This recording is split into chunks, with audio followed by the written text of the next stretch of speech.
Anong sabi niya? Bahay niya to? Aswang yung hipag ni Aling Salud. Huwag kang maniwala sa aswang na yan. Nasa ibang bansa daw yung hipag ni Aling Salud. Nililin lang tayo ng mga yan. Ang weird ng matandang yun. Hindi kaya aswang yun? Naku po, wag naman sana. Nakakatakot. Ayokong makain ng buhay.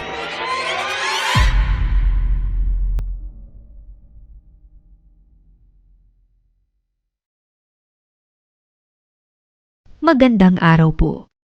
Masaya ako dahil isa ako sa makakapagbahagi ng karanasan ko sa channel ninyo. Tawagin nyo na lang po ko sa pangalang Lani. Kasalukuyang naninirahan ngayon sa Bicol, kasama ng aking asawa at 2 anak na babae.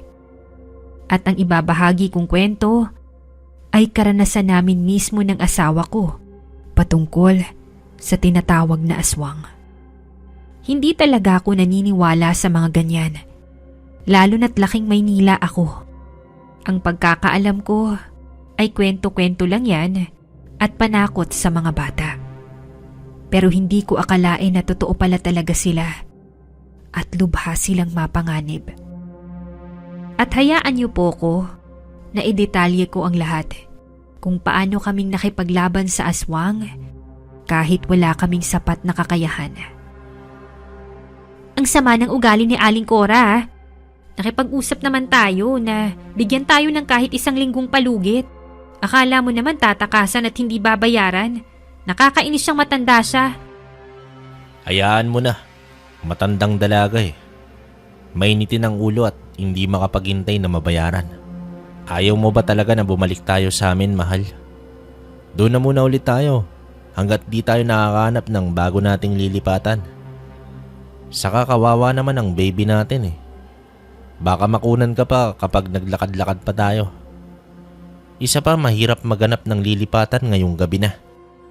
Kung gusto mong bumalik sa inyo, ikaw na lang. Alam mo namang hindi kami magkasundo ng nanay mo eh. Dahil para sa kanya, ang gusto niyang mapangasawa mo ay yung dati mong nobya na pinagpalit ka naman sa matandang mayaman na nakilala sa ibang bansa. Kaya mas gugustuhin ko na lang na matulog sa lansangan kesa bumalik sa inyo. Mahal naman, kalimutan mo na yon. Ganun lang naman si nanay eh. Pero mabait naman siya, di ba? Mabait kapag tulog? Hindi na, Jeremy. Kung ikaw gusto mong umuwi doon, umuwi ka. Hindi ako sasama at hindi mo ako mapipilit. Naglakad na nga ako palayo sa kanya at sumunod naman siya sa akin. Bit-bit namin pareho ang ilang mga gamit namin. Awang-awa ako sa sarili ko dahil sa kalagayan namin ng oras na yon. Hindi rin ako pwedeng umuwi kila nanay dahil pinalayas na nila ako nang malaman nilang buntis ako. Malaki ang galit sa akin ni nanay dahil inaasahan daw niya na isa ako sa makakatulong sa pamilya namin. Pero lumandi ng maaga at dahil nabuntis nga ako ay napilitang huminto sa pag-aaral. Aminado naman ako sa naging kasalanan ko. Pero wala na akong magagawa dahil nangyari na. Hanggang sa makakita na nga kami ng waiting shed at doon pansamantalang nagpahinga. Gutom ka na ba, mahal? Bumili tayo kahit tinapay lang. Pantawid gutom lang. Hindi ako nagugutom. Alam mo naman kapag naiinis ako, nawawalan ako ng ganang kumain. Nakakainis talaga yung matandang yun eh. Huwag ko lang siyang makikita ngayon dahil talagang kakalbuhin ko siya. Walang awa, walang puso. Alam naman niyang buntis ako. Di sana pinagbukas man lang niya yung pagpapalaya sa atin. Hayaan na natin, mahal. Nangyari na eh. Kalma ka lang. Alam ko naman na hindi tayo pababayaan ng Diyos. Teka lang, bibili lang ako ng makakain natin. Nagtungo nga ang asawa ko sa tindahan na hindi naman kalayuan sa waiting shed, kung saan pansamantala kaming huminto. Medyo may katagalan din bago sa bumalik. At habang papalapit nga siya, ay ang ganda ng mga ngiti niya. Mukhang may magandang babae sa tindahan ah. Ang ganda ng ngiti mo eh. Mahal, may matutuluyan na tayo ngayong gabi. Nagtanong kasi ako sa tindera kung may alam siyang pinapaupaang bahay dahil kailangan natin ng matutuluyan ngayong gabi. May kalayuan nga lang daw dito at medyo liblib na. bahay daw yun ang hipag niya eh. Pero pinapaupahan na dahil nasa ibang bansa naman daw. Tinanggap ko na. No choice na tayo eh. Oh, saan daw ba yan? Tara na, puntahan na natin. Sinamahan nga kami ng hipag ng may-ari nang nagpakilala sa aming Aling Salud. Ayon kay Aling Salud, mababa lang daw yung renta kung kaya't hindi kami mahihirapan at baka ibenta na rin daw yung bahay na yun. Sinabi pa nga ng asawa ko na kapag nagustuhan namin ay baka kami na yung bumili kapag nagkaroon kami ng pera. Habang binabaybay namin ang daan ay napapahawak ako sa aking tiyan. Rough road kasi yung daan kaya naman halos masaldak talaga ako sa loob ng tricycle. Ang tahimik ng paligid at ang tanging nagsisilbing liwanag lamang ay ang buwan at mga bituin. Medyo nakakatakot din dahil nga liblib yung lugar. Napatanong pa ako kay Aling Salud kung wala bang multo sa lugar na yon at natawa lang naman siya sa akin. Maya-maya ay huminto na kami sa tapat ng bahay. May kalakihan ito pero hindi siya sementado lahat. Ang kalahati ay hollow blocks at ang iba naman ay kahoy at sawali. Pero maganda naman ang pagkakayari sa bahay. Pumasok nga kami sa loob at maluwang ito. Yun nga lang ay maalikabok talaga. Sinabi nga ni Aling Salud na bukas na ng umaga kami maglinis at ang walisan lang namin ay ang papag na hihigaan naming mag-asawa. Hindi na rin nagtagal yung ale at umalis na rin ito. Ang sabi, medyo liblib. Sobrang liblib na to, Jeremy. Nakakatakot pa. Baka mamaya may kumatok sa pinto paghating gabi. Tumigil ka na nga. Kakabasa mo yan ng mga horror stories eh. Hindi ba't mas okay to? Tahimik di payapa tayo. Saka nakita ko kanina, may mga iilang kabahayan naman. Bakit kaya dito naisipang magpatayo ng bahay nung hipag ni Aling Salud, no? Ay, yun ang hindi ko rin alam. Isa lang ang alam ko. Hinahantok na ako. Kaya lilinisan ko na tong hihiga natin Maayos naman yung naging tulog namin sa bahay na yon. At wala naman kaming naramdaman na kakaiba. Kinabukasan ay nag-general cleaning na ako. At si Jeremy naman ay naghanap ng kahoy na magagamit namin sa pagluluto. Mabuti na lang kahit papano ay may mga kabahayan din at may tindahan. Doon na nga bumili si Jeremy ng gulay na inulam namin hanggang tanghalian. Siya nga pala, mahal. Sabi nung binilihan ko kaninang umaga, wala raw nagtatagal sa bahay na to. Palagi raw umaalis at hindi alam kung anong dahilan. Dahil siguro sa liblib nga tong lugar. Para ka naman kasing hindi mabubuhay dito Hayaan mo na. Masasanay din tayo dito. Paano na nga pala tayo ngayon? Paano tayo makakasurvive? Puro kamalasan yung nangyari sa atin. Una, natanggal ka sa trabaho. Tapos, pinalayas tayo sa inuupahan natin. Malapit na rin akong manganak. Saan tayo kukuha ng pera, Jeremy? Hindi ko nga rin alam Pero bukas na bukas, hahanap ako ng trabaho sa bayan. Kahit ano basta susweldo. Makakaraos din tayo, mahal. Huwag kang mawalan ng pag-asa. Hanggang sa sumapit na naman muli yung gabi. Madilim na naman yung paligid. Tanging gasera lamang yung nagsisilbing liwanag sa loob ng bahay. Malalim na ang gabi pero hindi pa rin ako dinadalaw ng antok. Samantalang yung asawa ko ay may 1 oras nang naghihilik. Hindi nagtagal ay nakarinig ako ng kaluskos mula sa labas ng bahay. Parang may naglalakad. Nakakapagtaka na may pupunta pang tao sa ganoong oras. Sinulyapan ko pa si Jeremy bago ako tumayo mula sa papag. At lumapit sa pinto. May maliit na butas doon. At tinapat ko yung mata ko para makita ko kung sino o ano yung nasa labas. Laking gulat ko na makita kong may malaking aso. Napalakad-lakad at tila may hinahanap. May kaunting liwanag naman dahil sa buwan kung kaya't nakikita ko ito. Kulay itim yung aso pero ang mga mata niya ay mapupula.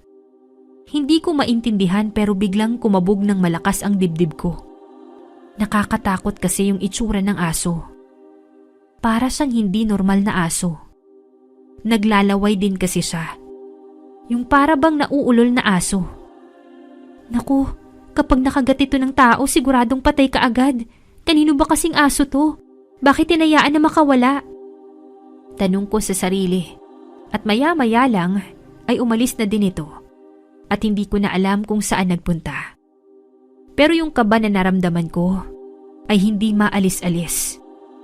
Napasandal ako sa pinto at saka nanalangin na sana ay wag na yung bumalik at baka makagat pa kami. Muli akong bumalik sa pagkakahiga pero hindi pa rin ako dinadalaw ng antok. Tapos bigla na namang nakarinig ako na meron na namang kumakaluskos sa labas. Sa pagkakataong ito, ginising ko na si Jeremy. Dinig ko kasing sinisira na yung pinto. Anak ng, mahal naman. Ang sarap-sarap ng tulog ko tapos nanggigising ka. Eh, bakit ba? Yung malaking aso, pabalik-balik. Kanina pa, sinisira na yung pinto. Baka makapasok, makagat pa tayo. Gumawa ka ng paraan, dalian mo. Oo na. Ano ba naman kasing aso yan? Bakit dito pa pupunta? Pagsilip ni Jeremy sa butas ng pinto, maging siya ay nagulat. Diyos ko po, napakalaking aso naman ito. Saka bakit namumulang mga mata? Aso ba to o aswang? Kumuha ka nga ng asin, mahal. Mukhang aswang to. Aswang? Sira ulo ka? Naniniwala ka sa aswang? Hindi totoo yung aswang. Ano ka ba? Totoo ang aswang. Ang madalas na target nila, yung mga buntis na kagaya mo. Kaya mag-iingat ka. Bilisan mo. Kumuha ka na ng asin dun. Kumuha nga ako ng asin. At si Jeremy naman ay kumuha ng malaking kahoy. Mas nagiging malakas ang pagngat-ngat ng aso sa pinto na gawa sa kahoy. At sa ilang sandali lamang ay masisira na niya ito. Kumuha na rin si Jeremy ng asin. At maya-maya nga lang ay nabutas na ng asong itim ang pinto. At naipasok na niya ang mukha niya. Naglalaway talaga ito at pulang-pula yung mga mata. Sinabuyan namin ito ni Jeremy ng asin at nagwala nga yung asong itim. Sobra itong nasaktan dahil lamang sa asin. Sabi sa'yo nasaktan sa asin, di ba? Eh di ibig sabihin, aswang yun. Lalabasin ko para mapukpok ko. Wag na, baka malakas yun. Mapano ka pa? Hindi ko akalain na may aswang pala dito. Kung umalis na kaya tayo rito, bumalik na lang muna tayo kay la mama. Doon kasi ligtas ka at ang magiging anak natin. Hindi, Jeremy. Hindi na ako babalik sa pamilya mo. Mas gugustuhin ko na lang dito. Mas masahol pa sa aswang yung ugali ng nanay mo. Mahal naman. Para rin to sa kaligtasan natin. Paano kung bumalik yung aswang na yun at biglang umatake ulit? Basta ayoko. Kung hindi ka paawat sa nanay mo, bumalik ka. At ako dito lang. Hindi ako babalik doon na minsan na akong ginawang katulong at palaging pinapamukha sa akin na hindi ako karapat-dapat sa'yo. Hindi na nga ako nakatulog pa hanggang sa nag-umaga na. Bumangon na ako at nagpakulo ng tubig para makapagkape. Buong gabing laman ng isipan ko yung asong itim na yun hanggang sa umaga. Maaga din namang umalis si Jeremy para maghanap ng trabaho sa bayan. Pagkatapos kong magkape, ay lumabas na ako at kinuha ko yung walis tingting. Habang nagwawalis ako ay may lumapit sa aking matandang babae. Mahaba yung buhok niya at mangilan-ngilan na lang yung itim na buhok dahil karamihan sa buhok nito ay mapuputi na. Magandang umaga, Iha. Maaari ba akong makahingi ng tubig sa'yo? Kanina pa kasi ako nauuhaw. Ay, sige po Lola, sandali lang po Malaki na yung tiyan mo Malapit ka na bang manganak? 3 buwan pa ho Lola. Sige ho, ikukuha na po kita ng tubig sa loob. Habang nagsasalin ako ng tubig sa baso, ay nilingon ko yung matandang babae pero nawala ito sa kinatatayuan niya. Kaya nang makalabas ako, ay hinanap ko siya. Pero para siyang bula na naglaho na lang bigla. Nasaan na yun? Nauuhaw daw pero bigla namang nawala. Lakas naman ng trip ng matandang yun na. Ibinalik ko na lamang yung baso na may lamang tubig sa loob at ipinagpatuloy na yung ginagawa ko. Tsaka ako nagpunta sa tindahan upang bumili ng pwede kong iulam. Delata lang yung kinaya ng pera ko, kaya yun lang yung binili ko. Tinanong pa ako ng tindera kung ako daw ba yung bagong lipat sa pinapaupahang bahay. Tumangulang naman ako bilang sagot. Nang bigla niyang sabihin na wala raw tumatagal sa bahay na yon. Nang tanungin ko kung bakit, hindi naman daw niya alam. Nang may dalawang alin na dumating na nasa edad 40 na at nagkwentuhan yung mga to, ayon sa isa ay may pagala-gala na naman daw na aswang kagabi. Yung isang babae pa ay napalingon sa akin at tinitigan yung tiyan ko. Sinabi pa nito na mag-ingat daw ako, lalo na't buntis ako. Baka daw atakihin ako ng aswang. Totoo po ba talaga yung aswang? Nakakita na po kayo ng ganon? Aba oo! Totoo yung mga aswang no. May mga aswang na pinipili na lang na kumain ng mga hilaw na hayop. Meron namang laman at dugo ng tao yung gusto nila. Pati ng mga batang nasa sinapupunan pa lamang. Kaya mag-iingat ka. At huwag basta-basta magtitiwala sa mga lumalapit sa'yo. Baka mamaya aswang na pala yun. Paano ko po ba malalamang aswang po yung kaharap o kausap ko? Kapag baliktad yung refleksyon mo sa mata niya, maging matalino ka iha at laging mag-ingat. Maraming buntis yung naperwiso ng aswang dito. Dahil sa sinabi ng Ali, ay mas lalo akong natakot. Parang gusto ko na nga lang patulan yung sinabi ni Jeremy na bumalik na kami sa kanila. Habang kumakain ako ng mag-isa, ay natanaw ko sa bukid yung matandang babae. Natatandaan ko siya dahil sa yung humihingi sa akin ng tubig na biglang nawala. Nakatayo lang siya doon at nakatanaw sa direksyon ko. Hindi rin siya gumagalaw. Dahil sa takot ko, pumasok na ako sa loob at nagsara ng mga bintana at pinto. Itinabi ko rin sa akin yung isang garapong asin. Ang weird ng matandang yun. Hindi kaya aswang yun? Naku po, wag naman sana. Nakakatakot. Ayokong makain ng buhay. Nasaan ka na ba, Jeremy? Bumalik ka na. Panay yung silip ko sa pinto kung lumapit ba yung matandang babae. Mabuti na lang dahil hindi. Pero pinakiramdaman ko pa rin siya. Hindi talaga ako lumabas ng bahay. Pinipigilan ko ring matulog dahil baka hindi na ako magising. Hanggang sa dumilim na nga pero wala pa rin si Jeremy. Hindi naman ako makalabas. Para sa labas ko na sana siya hihintayin. Yari ka talaga sa aking lalaki ka. Ba't ba napakatagal mong bumalik? Nang bigla akong marinig na may tumatapak na sa yero. Mabibigat yung mga tapak na yun. At alam kong hindi yun pusa. Mas lalong humigpit ang pagkakayakap ko sa garapon ng asin habang kumakabog ng mabilis yung dibdib ko. Nanlalamig na rin yung mga kamay at mga paa ko. Maya-maya lang ay may humintong tricycle at tumawag na si Jeremy mula sa labas. Lumapit ako sa pinto at sumilip sa maliit na butas upang masiguro kung saan na nga ba yun. Nang makasiguro akong sa ngayon, ay mabilis kong binuksan yung pinto at hinatak ko siya upang makapasok. Bakit ba napakatagal mo? Kanina pa kita hinihintay. Ang hirap pumanap ng trabaho, mahal.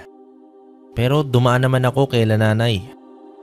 Nagabot siya ng pera kaya nakabili ako ng konting grocery at bigas natin. Sorry naman. Hindi ko naman nakalain na mamimiss mo ko agad eh. Miss mo yung mukha mo. Nasa panganib yung buhay natin ngayon. Panganib? Anong nasa panganib na naman? Sabay naman kaming napatingin sa bubong nang may tumapak ulit doon. Halos masira ang yero dahil sa pagtapak. Ano yun? Sa tingin ko aswang. Alam mo bang kaninang umaga, may matandang babaeng lumapit sa akin at nanghingi ng tubig. Pero pagbalik ko, nawala yung matandang babae. Tapos, nung bumili ako ng delata sa tindahan, sinabi sa akin doon na may gumagala raw na aswang. Paano kung aswang nga yung kagabi? Natatakot na ako, Jeremy. Mas okay na nga siguro na bumalik tayo sa inyo. Pakikisamahan ko na lamang yung nanay mo. Tapos kapag may pera na tayo, tsaka tayo humanap ng bagong lilipatan. Akong bahala. Hindi niya tayo masasaktan. Sinabi ko kay tatay yung nangyari. At ito, binigyan niya ako ng buntot pagi. Ipanghahampas daw ito sa aswang. At masasaktan ang aswang dito. May mga bawang din na ibinigay si nanay. Palilibutan ko ang mga bintana ng mga bawang at asin. Maging ang pintuan para hindi na yan makapasok. Sige na, dalian mo. Baka bigla na siyang pumasok. Protektahan natin yung magiging baby natin, mahal. Nagbigla na lamang may lumundag sa ibaba at parang kinakamot nito ang mga dingding. Nanginginig talaga ako sa takot. Hoy aswang, subukan mong pumasok dito para makatikim ka ng buntot pagi. Akala mo ba natatakot kami sa'yo? Lumayas ka rito. Tumigil ka nga. Mamaya niyan pumasok na yan dito sa loob eh. Kayo ang lumayas. Bahay ko to. Nagkatinginan kami ni Jeremy nang magsalita ito mula sa labas. Anong sabi niya? Bahay niya to? Aswang yung hipag ni Aling Salud. Huwag kang maniwala sa aswang na yan. Nasa ibang bansa daw yung hipag ni Aling Salud. Nililin lang tayo ng mga yan. Pero malakas na pagtawa ang ginawa ng aswang at pilit na binubuksan yung pinto. Ihanda mo ang asin sa kamay mo, mahal. Pag pumasok siya, sabuyan mo agad ng asin. Ako naman hampasin ko siya ng buntot pagi. Malakas na pagsipa nga ang ginawa ng aswang at bumukas yung pinto at ang mga bawang na inilagay namin ay nagtalsikan lang din. Pareho kaming nagulat sa itsura ng matandang babae dahil gulo-gulo ang mahaba nitong buhok. Matutulis ang mga ngipin at naglalaway din. Nang bigla itong humakbang papalapit sa amin, napahawak ako ng mahigpit sa damit ni Jeremy.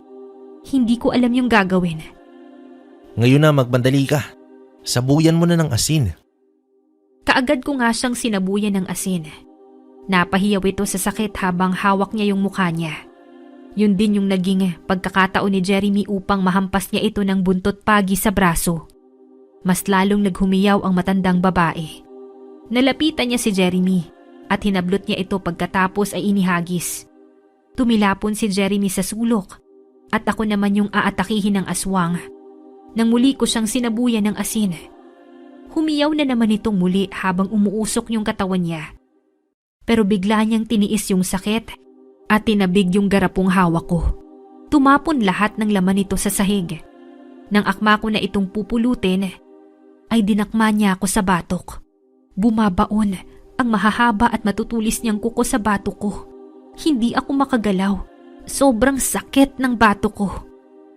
Bitawan mo ang asawa ko. Dinig kong sigaw ni Jeremy at muli niya itong hinampas ng buntot pagi. Dahil doon ay nabitawan ako nito. Pero ramdam ko ang pagtulo ng mga dugo ko. Nakawalang ya kayo! Pagbabayaran niyo tong ginawa niyo sa akin! Nang biglang pumasok ang malaking asong itim. Tama nga kami nang hinala ni Jeremy. Aswang din ang asong itim na yun. Akmang susugod na ito kay Jeremy. Pero iwinasiwas niya ang buntot pagi kaya umatras ito. Pero nalusutan pa rin siya dahil umikot ito sa kabila at kinagat ako nito sa tagiliran. Nakaupo ako dahil nanghina ako matapos akong makagat. Halo-halong emosyon na rin kasi yung nararamdaman ko ng sandaling yun. Lumayas kayo dito. Mga salot kayo. Nakita ko ang pagpulot ni Jeremy ng mga asin sa sahig at pinagsasaboy niya ito sa mga aswang. Dahil labis na silang nasasaktan, ay kusa na nga silang umalis. Pagkatapos ay nilapitan ako ni Jeremy. Umalis na sila, mahal. Umalis na rin tayo rito.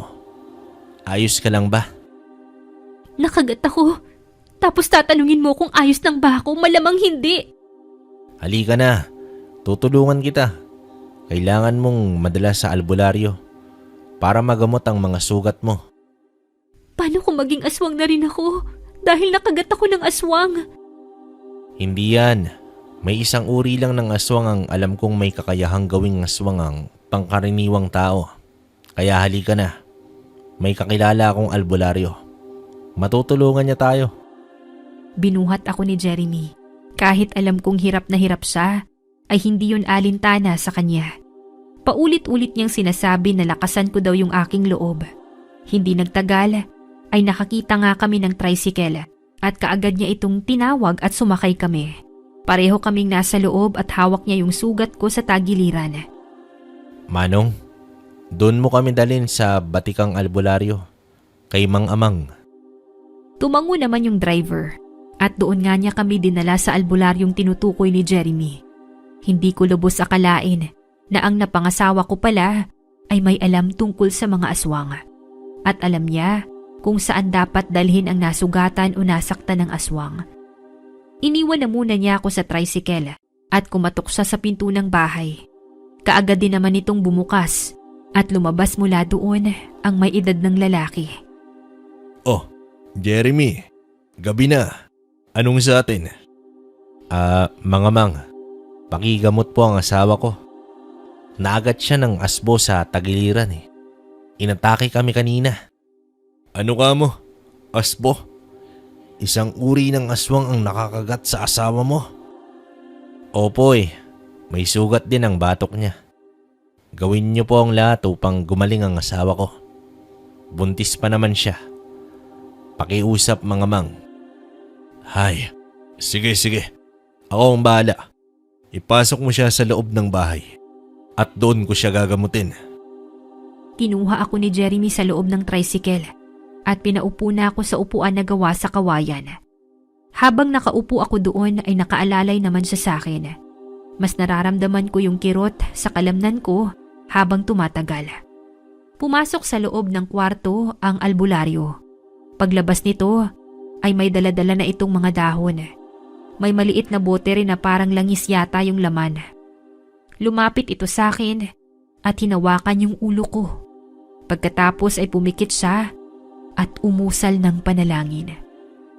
Nilagay niya sa dahon ang laman ng maliit na bote at pinahid yun doon.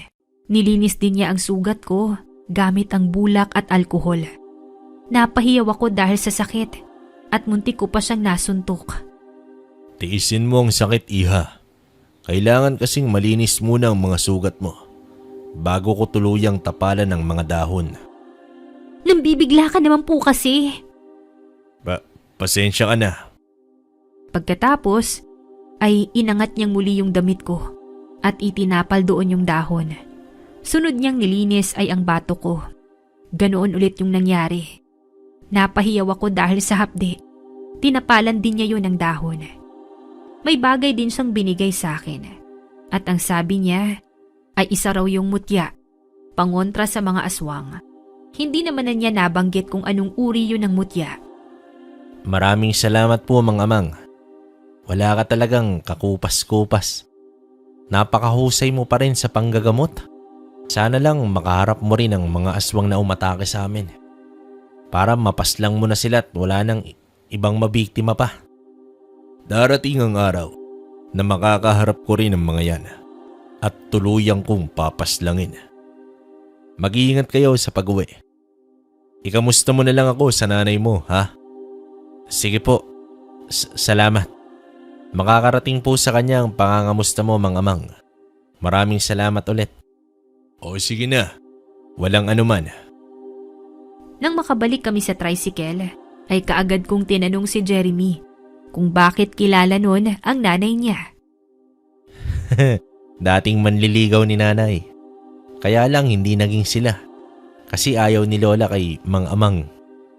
Kaya pala kakaiba yung ngiti ng matanda. May something pala. Ay, bakit ba kasi nasa lahi niyo ang kumontra sa kaligayahan ng anak?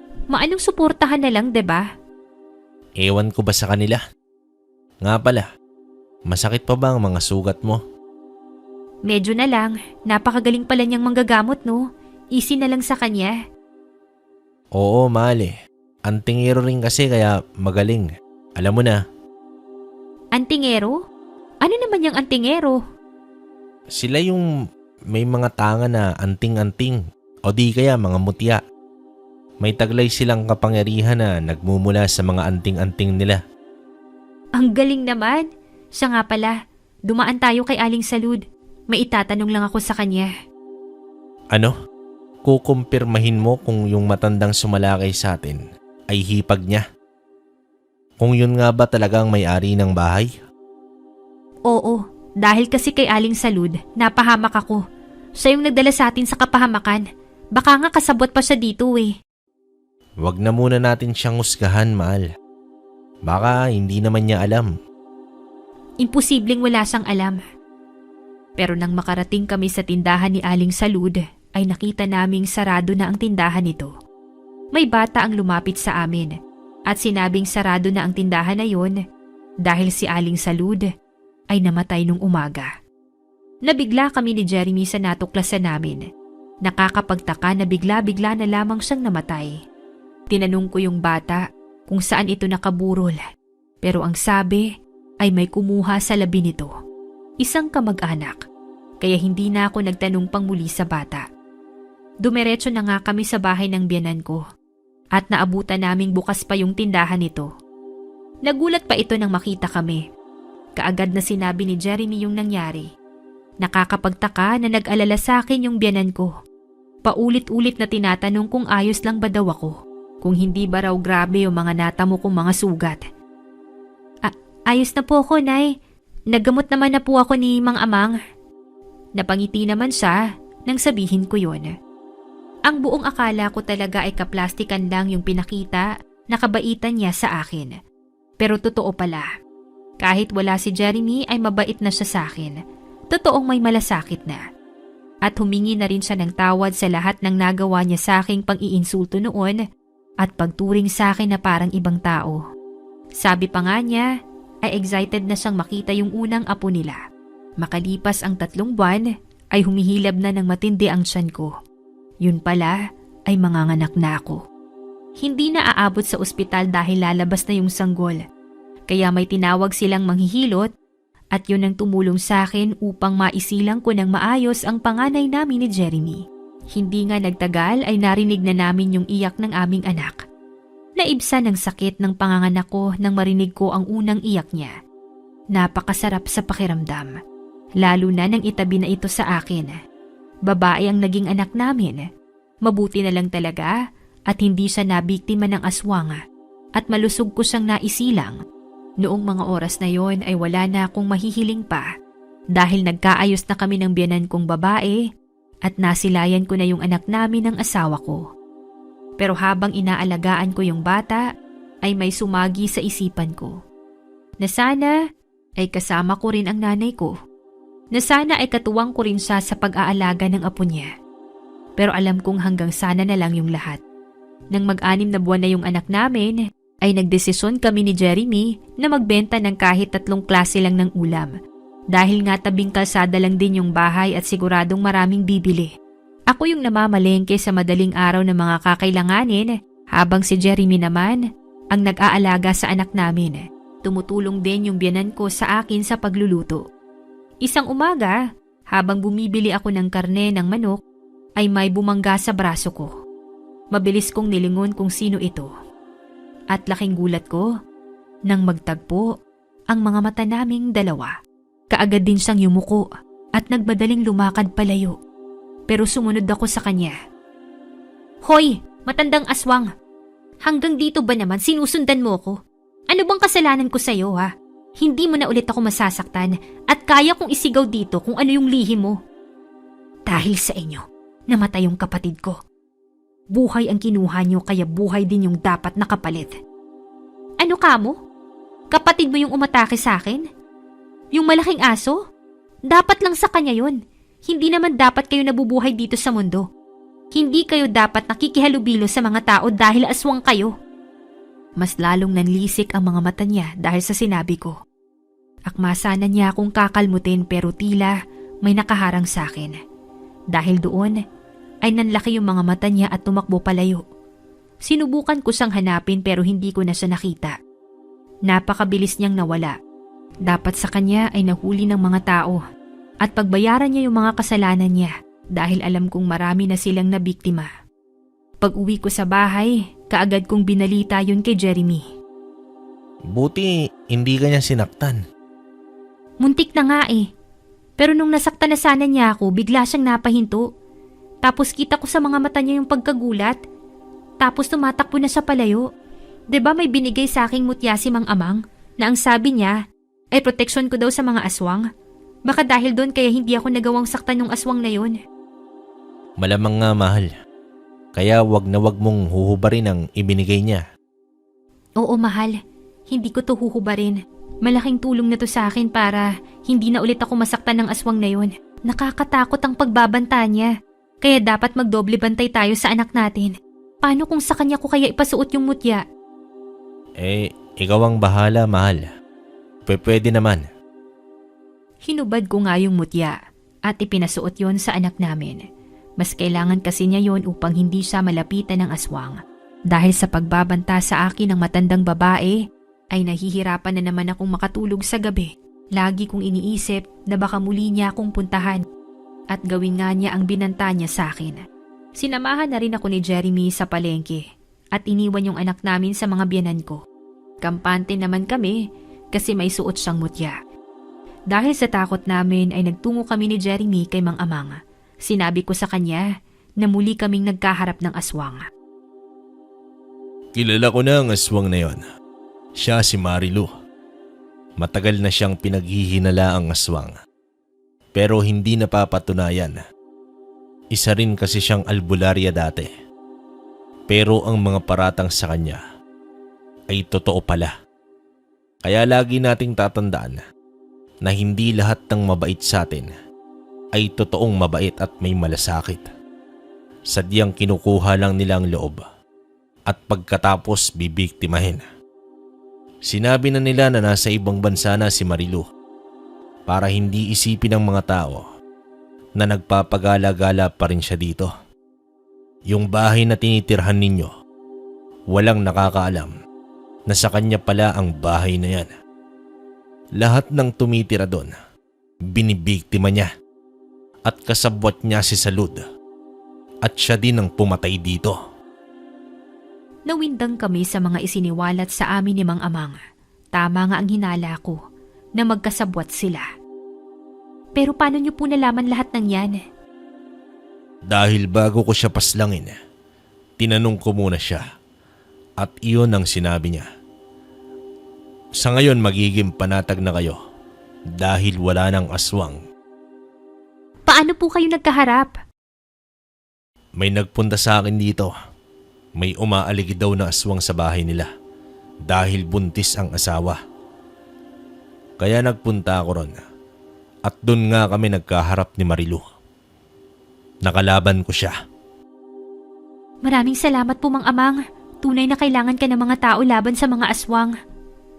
Naging payapa na nga ang aking kalooban dahil sa nawala na ang kinatatakutan ko na minsang naging banta sa buhay namin ng pamilya ko.